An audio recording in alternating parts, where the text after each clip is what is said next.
यार भूख तो बहुत लगी है। कैसा वक्त आया है, कोई एक रोटी भी नहीं खिला सकता।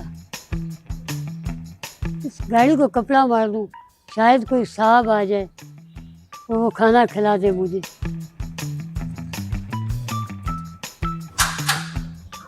चलो चलो गाड़ी पे कपड़ा कौन मार रहा है?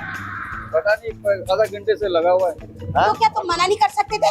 मैं खुद आके टपक गया उसके साथ। कैसे, तो आप क्या कैसे? कर रहे हो फिर? मैं इधर थोड़ा सा काम में थोड़ा बिजी था। काम में बिजी थे, लेकिन नजर नहीं आता कि वहाँ पे कोई बंदा गाड़ी को छू रहा है और कपड़ा मार रहा है। कोई चोरी कर ले तो चले, चले। निकालो इसको यहाँ से। अरे खैर है, उसको 50-100 दे देंगे। आए आप आए। बहुत हराम की कमाई आई है, 50-100 रुपए देके चमार दूंगी मुंह के पर, 1 रुपया भी निकाला तो। Follow me. Excuse me.